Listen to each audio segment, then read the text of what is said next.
Bismillahirrahmanirrahim. Assalamualaikum warahmatullahi wabarakatuh.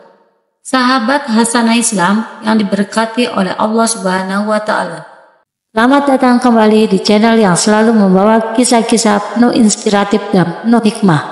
Sehat walafiat dan diberikan rezeki berlimpah. Amin. Semoga yang menonton video ini diberikan hidayah dan hikmah oleh Allah Subhanahu wa Ta'ala. Rahasia terlarang, wanita yang dilarang dinikahi dan pembahasan hukumnya. Sangat penting untuk memahami bahwa dalam ajaran Islam terdapat aturan yang mengatur pernikahan dan memberikan pembatasan tertentu terkait dengan hubungan darah atau kondisi khusus. Menurut panduan dalam buku Panduan Muslim Kafah Sehari-hari yang ditulis oleh Muh Hambali, ada klasifikasi tertentu mengenai wanita yang tidak boleh dinikahi yang dikenal sebagai al-muharramat. Dalam kerangka ini, wanita yang termasuk dalam kategori al-muharramat dibagi menjadi dua kelompok utama. Pertama, ada wanita yang haram dinikahi selama-lamanya. Kategori ini mungkin melibatkan hubungan darah tertentu, seperti saudara perempuan atau ibu, di mana ajaran Islam secara tegas melarang pernikahan dalam konteks ini. Kedua, ada wanita yang haram dinikahi untuk sementara waktu tertentu. Hal ini dapat berkaitan dengan kondisi khusus yang membuat pernikahan untuk sementara waktu menjadi tidak dibolehkan. Beberapa faktor seperti kondisi kesehatan atau situasi tertentu dapat mempengaruhi keabsahan pernikahan untuk sementara waktu. Penting untuk mencatat bahwa aturan ini dirancang untuk memastikan bahwa pernikahan diatur dengan penuh pertimbangan etika dan moral dalam kerangka ajaran Islam. Oleh karena itu, penting bagi umat muslim untuk memahami dan menghormati ketentuan-ketentuan tersebut agar dapat menjalani kehidupan pernikahan yang sesuai dengan nilai-nilai agama yang dianut. Penyebab keharaman untuk selama-lamanya dalam konteks pernikahan dapat dikaitkan dengan adanya hubungan darah atau kekerabatan antara wanita dan laki-laki yang akan menikahinya. Dalam ajaran Islam, larangan ini ditetapkan untuk memastikan keberlanjutan etika dan moral dalam pernikahan dengan menghindari ikatan yang dianggap tidak sesuai dengan nilai-nilai agama. Sebaliknya, keharaman yang bersifat sementara atau temporal dapat terjadi karena beberapa alasan khusus. Salah satunya adalah pengenaan talak atau perceraian, di mana ada periode yang ditetapkan yang disebut sebagai iddah. Selama masa iddah ini, wanita yang telah diceraikan harus menunggu untuk menilai kemungkinan kehamilan dan memberikan kesempatan untuk rekonsiliasi. Dalam situasi ini, pernikahan baru tidak dapat dilakukan selama masa iddah. Pentingnya memahami perbedaan antara keharaman selama-lamanya dan yang bersifat sementara adalah agar umat muslim dapat menjalani kehidupan pernikahan dengan penuh kesadaran terhadap ketentuan-ketentuan agama. Hal ini memberikan dasar etis yang kokoh bagi praktik pernikahan dalam kerangka Islam, sehingga memastikan keberlanjutan dan keberkahannya.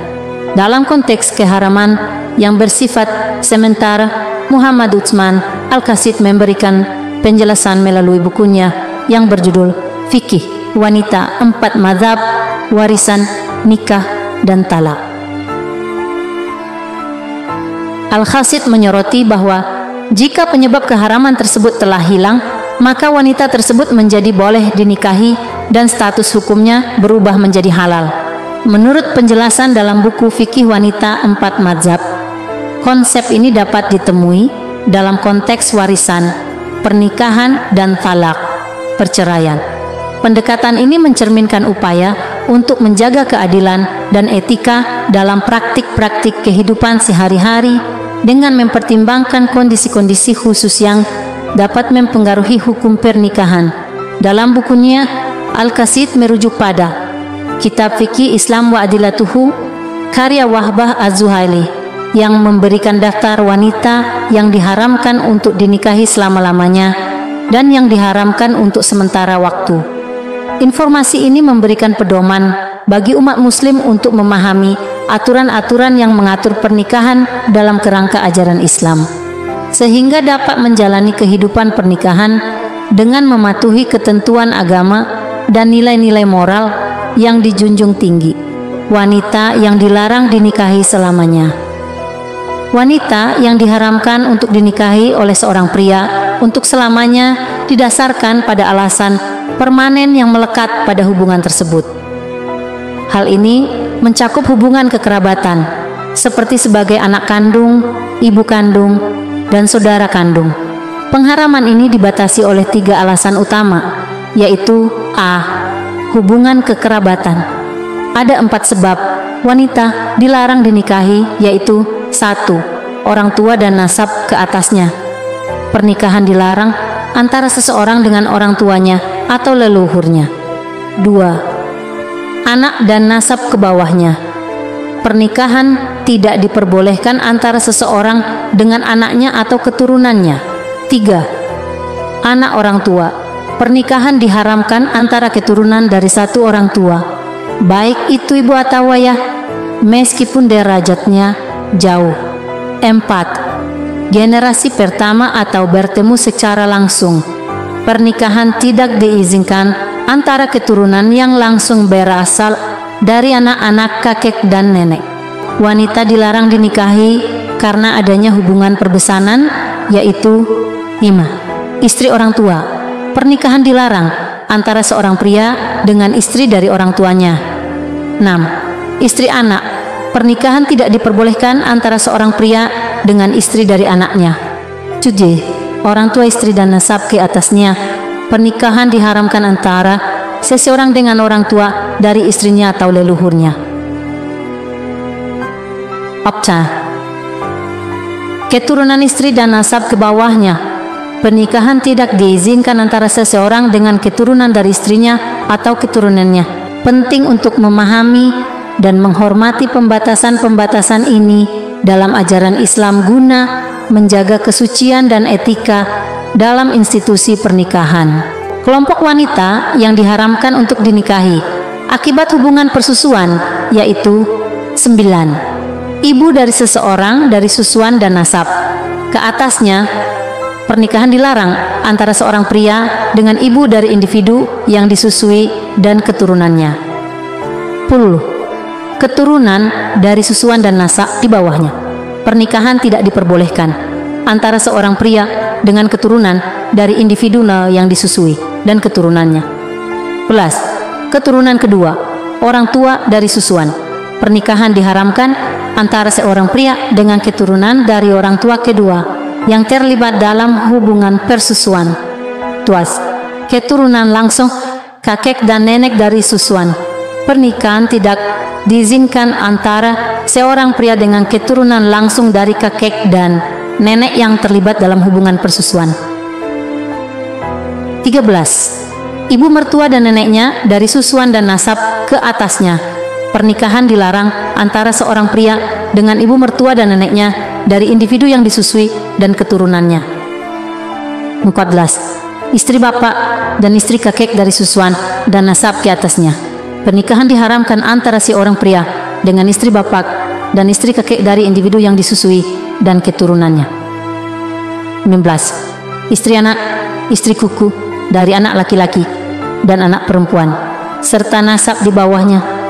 Pernikahan tidak diizinkan antara seorang pria dengan istri anak, istri cucu dari anak laki-laki dan anak perempuan beserta keturunan di bawahnya. 16. Anak perempuan.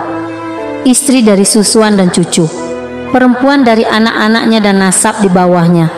Jika istri telah digauli, pernikahan dilarang antara seorang pria dengan anak perempuan.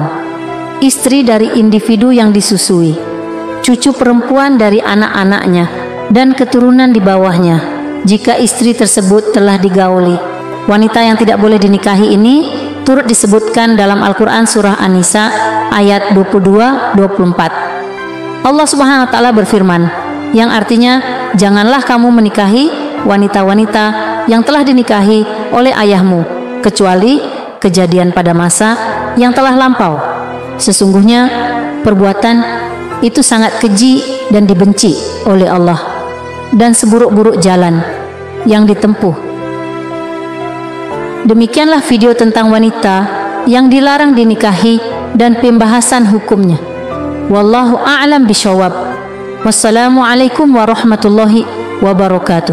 Semoga yang menonton video ini diberikan hidayah dan hikmah oleh Allah Subhanahu wa Ta'ala.